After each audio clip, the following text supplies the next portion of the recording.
Hello, everyone. I hope everybody is doing good. I want to talk to you today about move selection in chess. So, this video is going to be real straightforward and it will definitely help you in your game immediately. I mean, as in after this video, um, if you pay attention, move selection. Basically, what do how do we come to choose a move in chess? Now, of course, if you ask different people, you're gonna get like a whole bunch of different answers. But what most of us agree on is that tactics are king, right? That for instance, after move e4, and let's say black plays e5, just for sake of the argument, we immediately start looking for tactics in the position. So tactics is king. That's like the first thing we look for. And this is the basis behind all of these moves. And tactics, word tactics can, you can put threats in there also. And some people use that word alternatively. But that's the basically like the soul of chess. So after e5, we see that this pawn is unprotected. So this leads us to all the plethora of openings, right, that exists. Knight f3, what is that? An attack on the e pawn. F4, right, King's Gambit, same thing, attack on the e pawn. D4, right, attack on the e pawn. Okay, and if white does nothing, say knight c3 for instance, right, which is well known, the Vienna game, then black doesn't have to worry about defending this e pawn and he can play the move knight f6. However, we also know that after knight f3, even though this pawn is attacked, he can still play knight f6 and counterattack. So we all know that tactics is king. Most of us run into trouble when there aren't any immediate tactics available um, on the board. And like I said, there's many different books and Think Like a Grandmaster by Kotov. Um, there's some Jeremy Silman books, and I think what I've read, I read Hans Berliner's book, um, one of the great correspondence chess players of all time, and strong over the board chess player. And I think he broke it down, move selection, kind of in the simplest way. He said there's basically four ways to go about it, choosing a move. One, and this is in the order of rank too. So one is tactics. Like I said, it doesn't matter if how great your position is if you allow a checkmate in one move. You see, so tactics is very important. So just to segue real quick, make sure that you study tactics more than anything because it doesn't matter how great your position is if you just blunder a piece or allow your king and queen to be forked or something real silly like that or just drop a pawn. The tactics have to be on point. And there's many resources as far as strengthening tactics. So one is tactics, and not only for you but also for your opponent. So let's go back to this starting position again. So for instance, e4, e5, right? Now, of course, I'm looking for tactics. So I see, okay, here's an object to attack. E pawn. I play knight f3. Now the opponent, I have to always consider his response tactically because in some positions you might have a strong tactic. For instance, say you can win the opponent's queen, right? But it doesn't matter if he can checkmate you, by sacrificing his queen.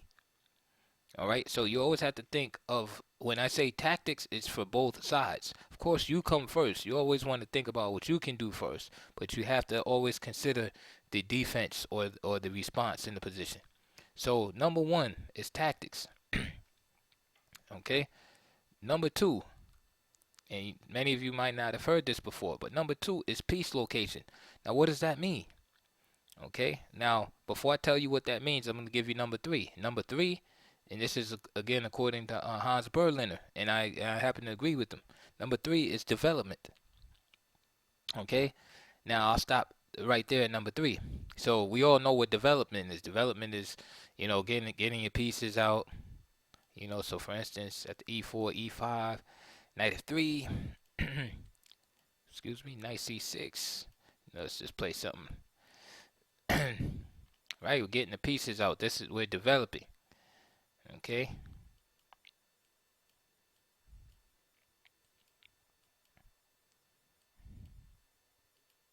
All right, so we're developed, right? We're developing, right?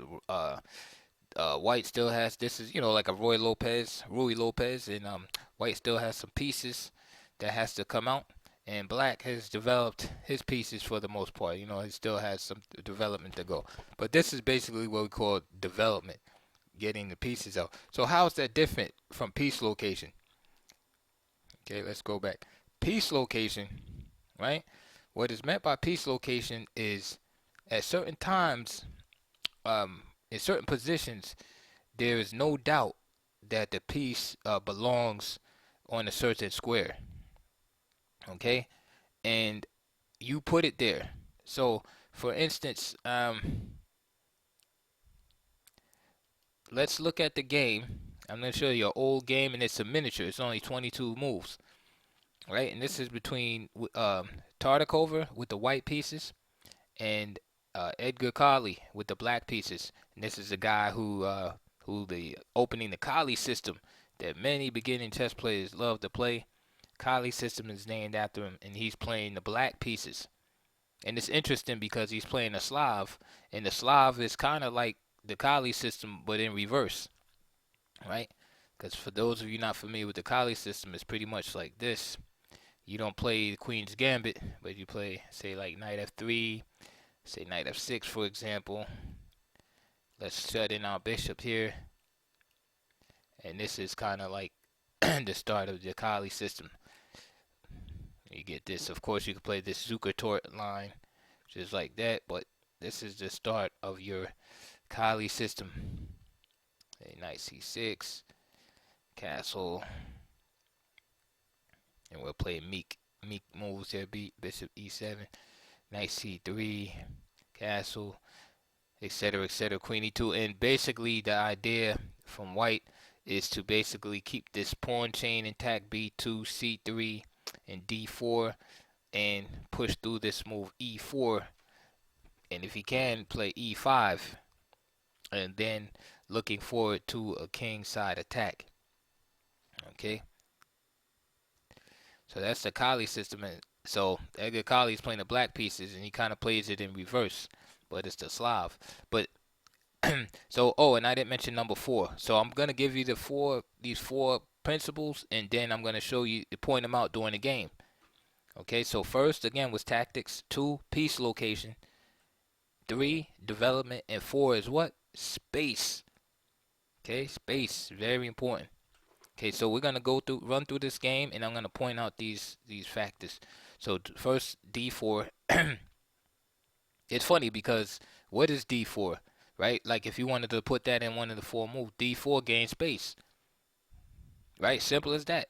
Notice how it fits right in. It's not a tactical move because it's not nothing is being threatened, not on this move or the next move, right? And it's not not developing, right? The piece we consider the pieces, it supports development in that it lets out the C1 bishop, but it's not a developing move. It's not a piece, right? So piece location is out the window. Space though, what does it do? It gains space in the center, right? And infringes on black's C5 and E5 square. Knight F6 from black, and I'm not gonna go move by move, but just try to point some things out to you. So knight F6, this would be an example of development and piece location because you're developing the piece, but there's no other square that this knight belongs at than F6 in this position. Of course, the knight legally could move to H6, but the knight on the rim is dim, and this is a bad position for the knight. Not because the bishop can take it eventually, but it has no influence on the center, and that's what we're fighting for at the beginning of the game. And this is the essence of piece location. When there's a square, right, that you know a piece should belong there, you put it there right away. You don't want to hesitate and wait. And I like to use piece location example because it's like if you're say there's an important diagonal, right, and there's several moves you can do, but your opponent has a chance to take that diagonal from you. But and it's your turn. You play that bishop to that diagonal before the opponent can, and the moves that you can do without being stopped, you postpone that move because you can't stop it anyway. But you want to take the critical square, you want to take the critical diagonals, the critical files, things like that. Though that's where piece location comes in. So for instance, if you can castle, or for instance, you know castle is a good move, but you have a chance to say put your bishop on f5 before your opponent gets his bishop to d3, right, and takes over the diagonal. Well, of course, tactics are first, but considering that you can, thought about all the tactics, you want to take over that diagonal first because your opponent can't stop you from castling. You'll be able to castle anytime. So you want to, put piece location ahead of just development. Development is good, but just developing without understanding where the pieces go will get you in a lot of trouble. And this is what happened during the hypermodern revolution back in the early 1900s, was players were playing classical and in style and getting crushed because they didn't really understand the piece location. Let's go on. So d4, this game started off d4, knight f6 from Kali, c4, that's another space gainer, c6 from Edgar Kali, knight c3, d5, knight f3, okay, d takes c4, a4, we have this mainline Slav. This game was in 1930, by the way, in France. There it is, bishop f5, and knight e5. This all looks modern, right? And again, the idea is just to, not to do an opening survey, but the main ideas of this move, or of course to recapture the pawn with knight e5. But this knight coming to e5 allows white the option to play this move f3, which opens up the possibility of taking over the center with e4 or g4, also sometimes hitting the bishop. All right, because notice with the knight and bishop on e4, it's hard for hard for white to take over e4. So this is one of the main ideas in the Slav. Okay, so knight bd7, challenging immediately. Right, so knight takes c4, and now here's an important moment in the game, and this is what I wanted to tell you about with the piece location.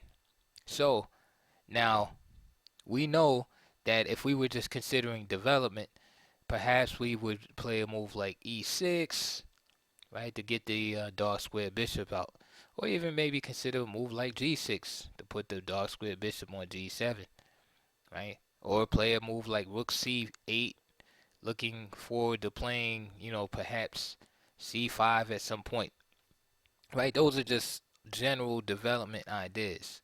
But here, Kali played the move Queen C7. Okay, and now that you heard me speak about piece location, it'd be easier for you to digest that move, because you're saying, wow, with all these pieces back, not developed, the rook on h8, the bishop on f8, rook on a8, I move the queen now. Well, what he does is he takes over an important diagonal. Bishop would love to just come here right now, but by him playing Queen C7, this is piece location. So remember, tactics first, then piece location. In this position, right, there's not any what I like to call true tactics. Of course, this knight can be attacked, right? It's hanging. For instance, by knight b6. But then the knight would just hop back to e5. Now, there's nothing wrong with that. You had like this, repetition going on. But queen c7 takes over an important diagonal. See, and this is what we mean when we talk about piece location. So it's tactics first. So now that you've, in this position, Kali has decided, okay, there's no real tactics in the position. So then he moves to the second step, which is piece location, and he brings his queen to c7, taking over a very important diagonal. So now, in order for white to get, to get control of that diagonal, he might have to play a move like g3. Okay, but again, thinking it through, right, and making this move, he's already prepared for e5 because the only guard on e5 is this knight right here and this pawn. So black can play e5. And notice how e5, right, let's move queen c7, open the door for this piece to get developed. So instead of playing e6, for instance, and then say allowing, this, move like this, of course black is not lost here, but, instead of allowing that, the move queen c7 takes over the diagonal, so it makes it harder for white, and he prepares to move e5. So this is what piece location is. Now, of course, everything has to be tactically sound. That's why I keep saying it over and over. Tactics are first. So number one, when you're going down your list, tactics, tactics, tactics. Because if you play this move queen c7, you have to consider g3 followed by bishop f4. Okay, moving on. So queen c7. So that's an example of piece location, right? Instead of just developing. f3. So white continues with this plan. Okay. Now, the thing is although white is continuing in this plan, with this plan and trying to get in e4, he is starting to lag behind in development. All right. So now here you would go through the same process again: tactics, piece location, development, and space. Okay. So here, the strike e5, and again, this is why you have to be strong in tactics, because of course, Kali had to consider the move e4, attacking the bishop. Plays e5 here. Okay. Now this move gains space in the center, right? But it's also allowing, allowing black to mobilize his pieces. But the move itself can be considered a space gaining move. Okay.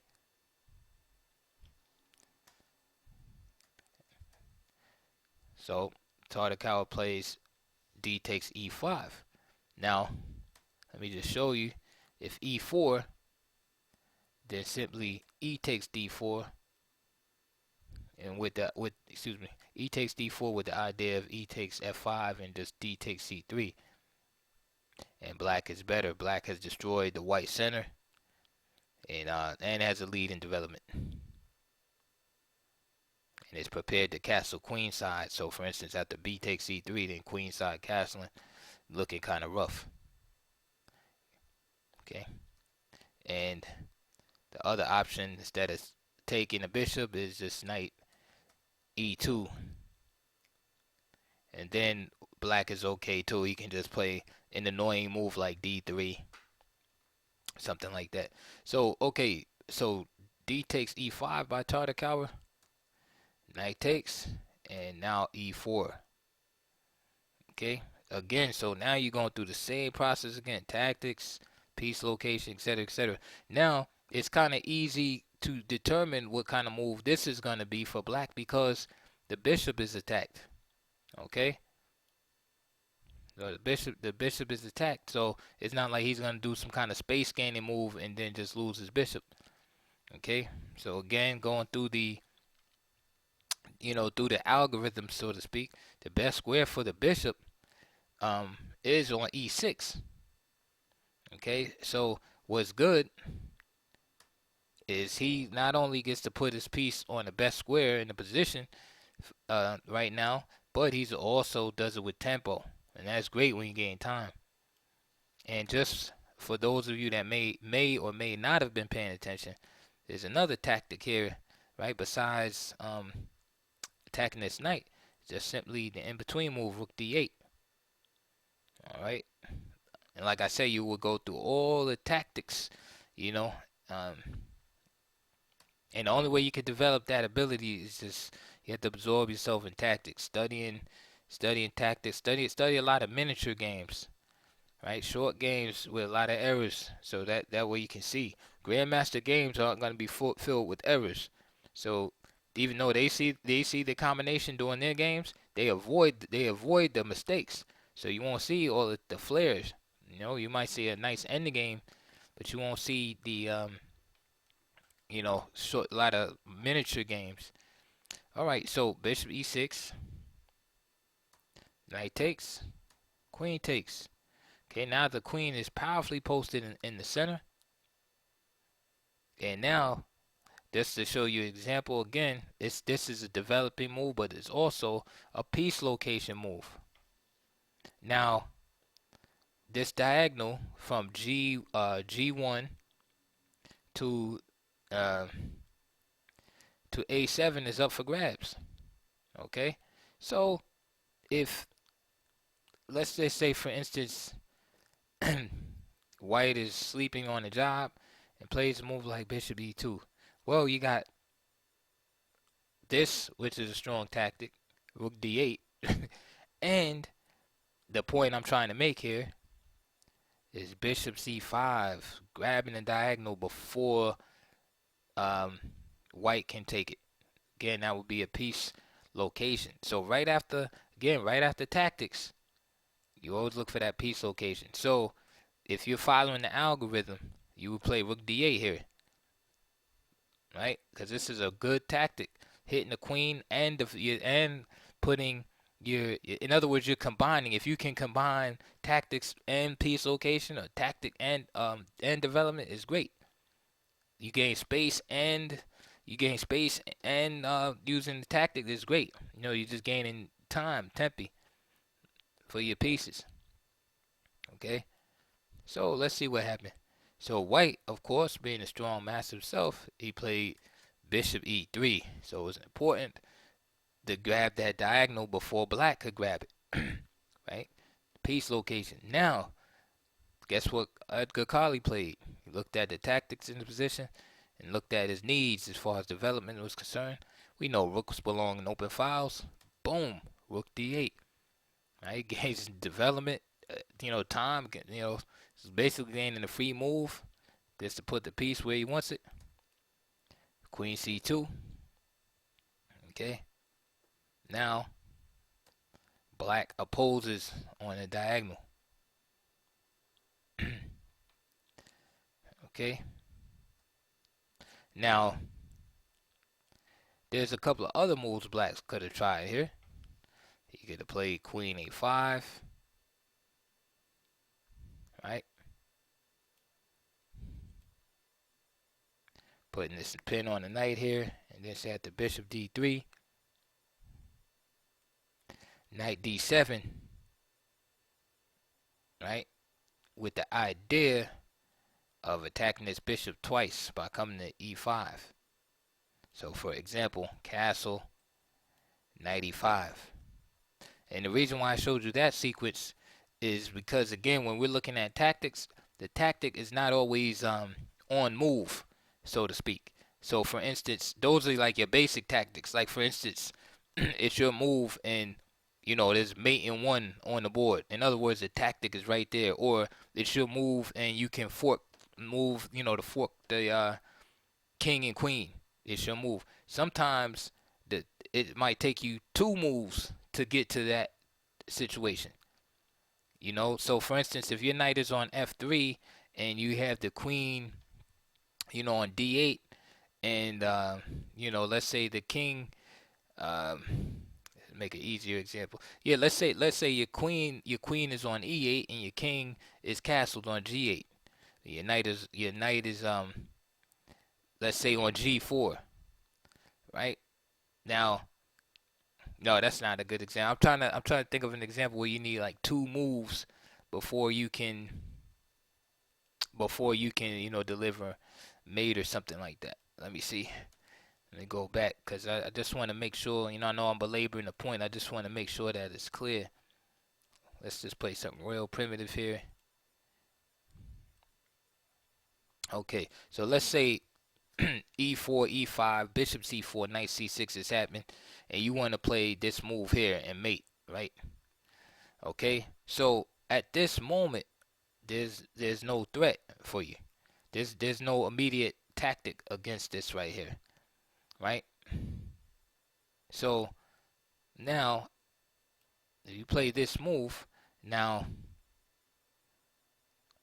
it's black's move. So of course, if it were white's move, he would just play queen takes f7 and mate. But it's black's move. Okay, so that's the point I'm making. Sometimes the tactic is not there on your move, and you have to determine if if it's a legitimate tactic. Here it's not, because black can just play g6, and then the queen is embarrassed and has to move somewhere like queen f3 or something, and then knight f6, and we know how this goes.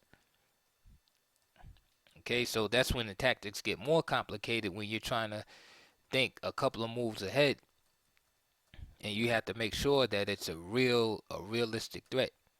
Because if you're doing it's kind of like the boy who cried wolf, right? If those threats aren't like legitimate threats that your opponent has to respond to, then you'll wind up losing time as he drives you back. So I just want to get back to the position here.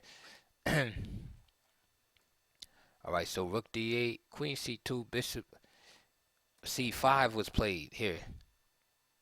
Okay, and I was saying better probably would be move like queen a5 and bishop d3. So again, right here, the only real immediate threat would be a move like bishop c5, right? Because this bishop is hanging. But black would have to think of the defense. So you have to think, is bishop c5 any good? Well, now you got to think of the tactics, because of course he can just capture. So let's look at it.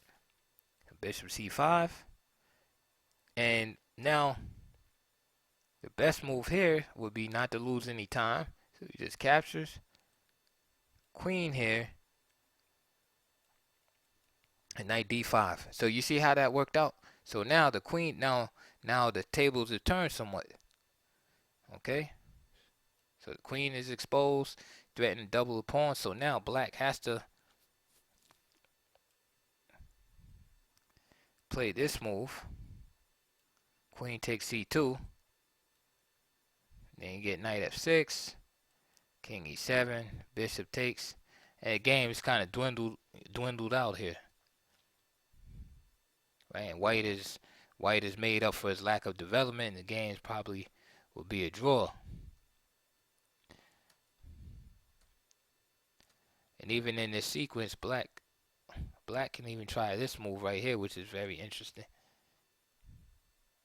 And the idea behind that is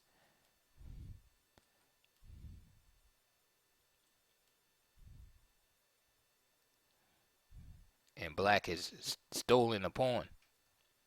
But not to get too complicated, the idea was just to show that even though this is a threatening move in a position to play bishop c5, is you have to take it to its conclusion to find out if it's a legitimate threat. In this position, it may not be. So after bishop c5 here, takes, queen takes, and knight d5, you have to take this deeper in your mind. And like I said, this is probably the strongest move in the position. But then after here, it will get extremely complicated.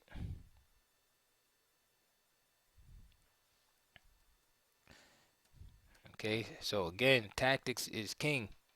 So in this position, instead of queen e5, he played bishop c5. Okay, now same kind of position except the queen is not here. The queen is still here.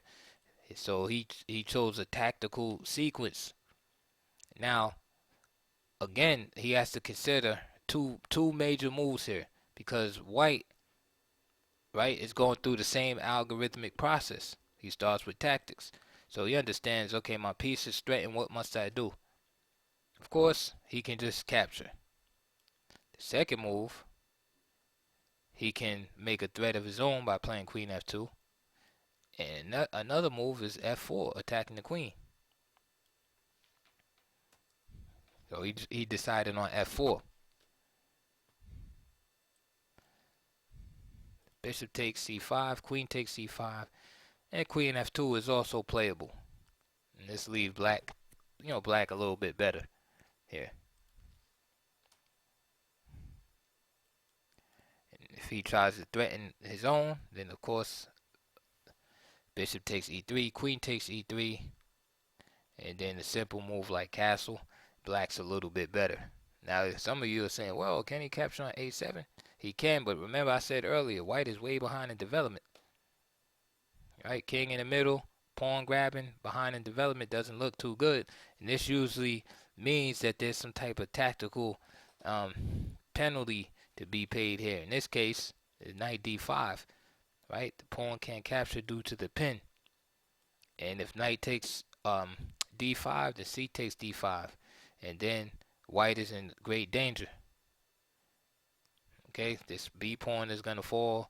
This king is still unsafe. So, for instance, if he tries to play a move like that, this d takes, he has to give up the pawn, castle, I'm sorry. And then you see all of these moves, tactics combined with piece location. Because again, where else would you want that rook to be but the second rank in this position? Let's go back to the game. So Tarrasch will play f4. Right? Queen h5.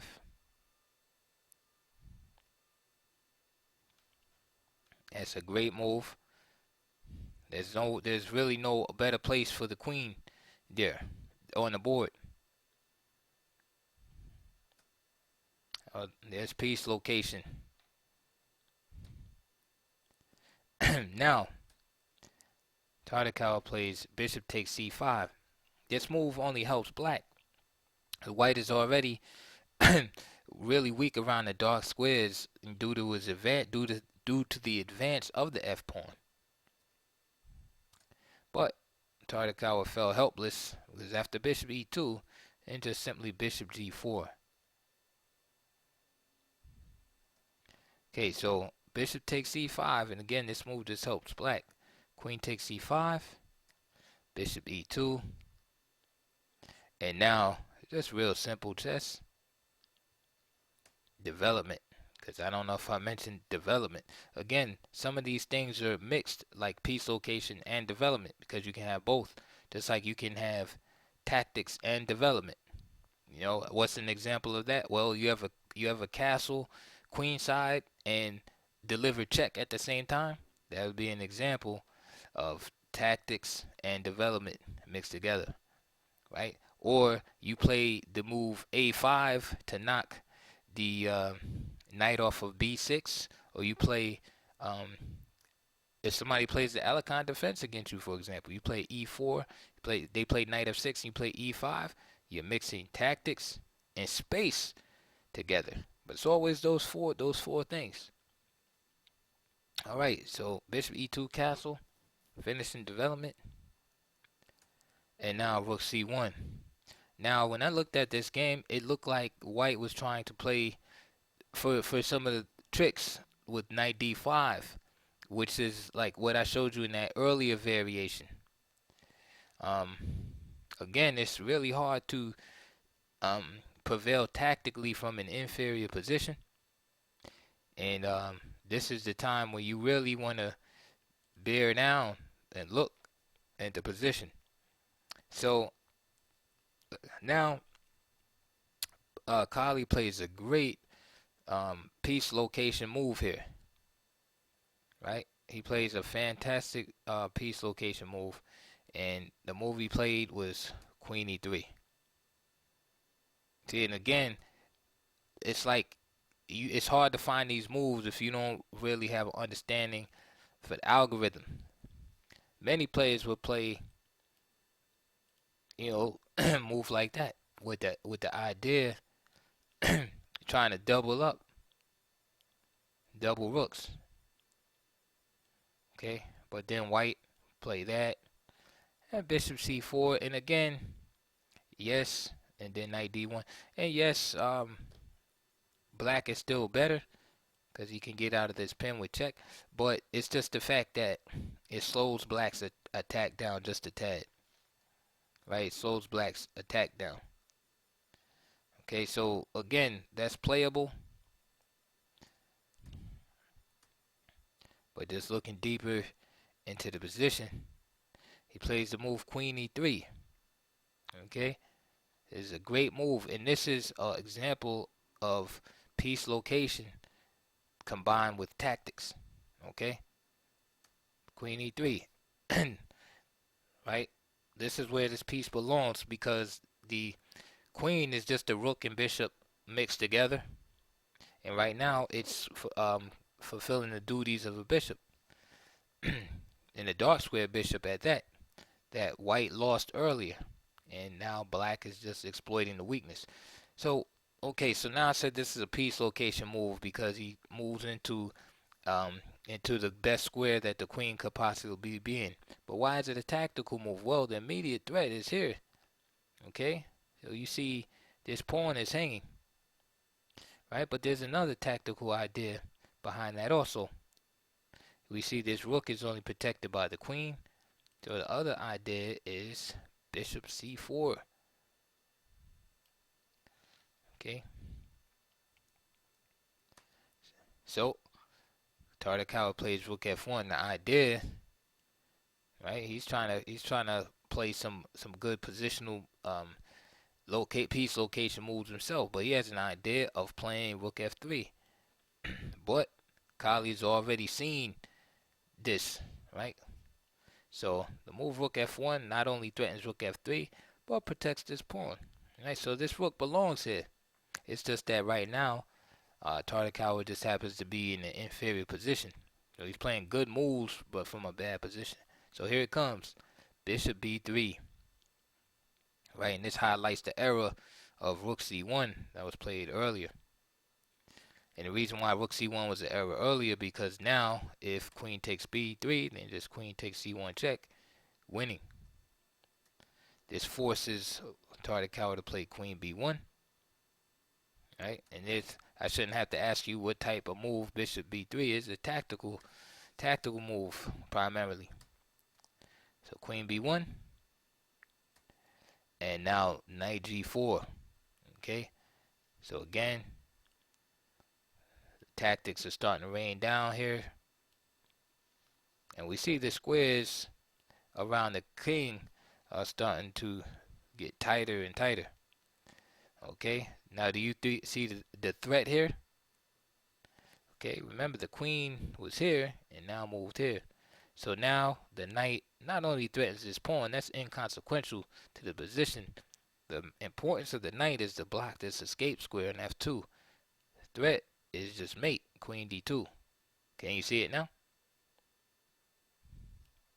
Alright, so Tartakower is desperate. Plays knight d5, trying to block the action of the rook. Okay? And this, my friends, is why you must study tactics. Be strong. That way you don't miss the tactical moves when they arise in the position. Rook d5, of course. Now, don't get me wrong, c takes d5 works too, but it's not as effective as the text. So rook takes d5. E takes d5. And here we go again. Tactics, rook e8. Okay, tactics combined with piece location. There's no other place that rook belongs right now, right? But primarily tactics because we're just threatening mate here. Rook c2. Okay, so we see that the rook is willing to give itself up to protect here, and Edgar Carley ends with a nice cherry on top by playing not bishop takes c2, but just queen e4, pinning and winning. And the great Tartakova had to resign. 22 moves. All right. Notice this guy can't really do nothing. Okay. Either drops the queen or he gets mated. All right. So I hope you enjoyed that video. I hope it was clear and you understood the um four basic moves in the chess position that you're looking for. You know, tactics, piece location, development, and space. Right? All your moves are going to fall into those categories, and that should be the order. So if you don't have anything to do in a position, look to gain space. Okay, because and you'll see a lot more space, right, gaining too, especially in closed positions. Because in closed positions, a lot of times there's less tactics, to take place. Because the pawns are locked, and you'll see a lot of space gaining going on. So space is very important also. But again, tactics is king. Piece location, development, got to get the pieces out. And then finally, space. All right, I'll see you on the next one. Please like, subscribe, and comment.